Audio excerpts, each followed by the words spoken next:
Greetings. I'm a passionate hobby game developer, and I've been dabbling in programming for about 4 to 5 years by now.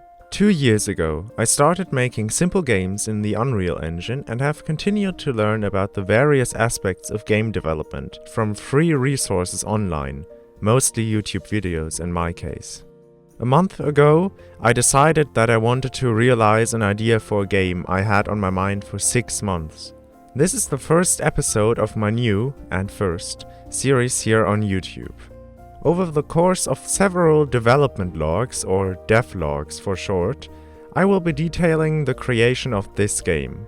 We will go over designing a game in its entirety, programming its various systems and elements, handling all the art-related bits and pieces, and making it sound fantastic as well. I will be creating these devlogs alongside the development of my game, so I can look back and check the progress I've made both in game development and video editing. They also serve to educate you, the viewer, about the various aspects of making your own game. By the end of this series, you will hopefully have a better understanding of how a game is made from start to finish, and just how much effort goes, or should go, into developing even the most insignificant aspects of a game. I think it's time to introduce my game's core concepts.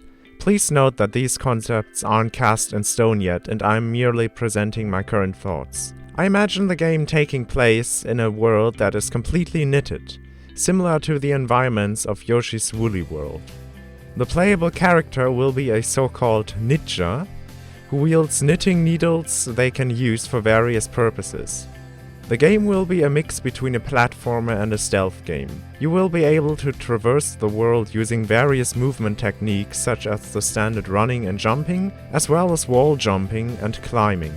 The climbing system is especially interesting because it utilizes the game's knitting aesthetic by making the Knitja climb on the wall, using their knitting needles as climbing hooks.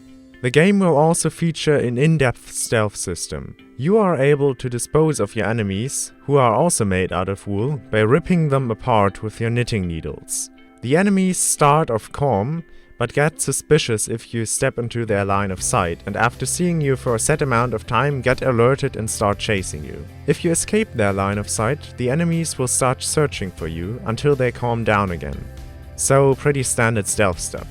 Currently, the stealth system isn't quite as developed as the movement system, so I'd like to spend some time refining the enemies and stealth mechanics before working on the graphics or anything else.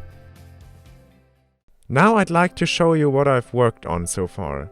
It isn't much and doesn't look pretty, but that's how all games look like in their early stages of development. As you can see, I can wall jump and climb around walls.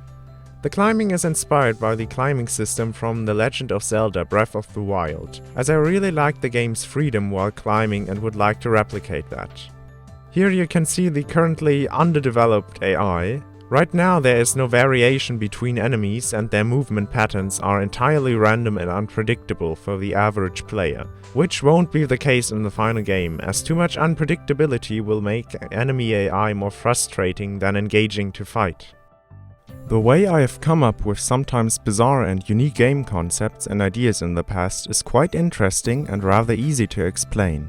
There isn't really a certain technique I use to think of cool new gameplay concepts. I more or less dream something up during the day. This works because I daydream a lot and because I've gotten to know many different video game concepts, and I am thus able to develop my own in my head. So I will just have to hope that I am able to dream up a cool idea for the upcoming stealth system.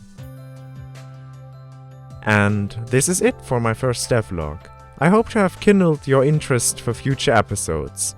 By the way, I've created a Discord for Knitja, so if you want to chat with me or play prototype builds of Knitja that I will eventually release, come join and hang out. I'd also appreciate it if you could subscribe and comment, and hope that you will continue to watch this series.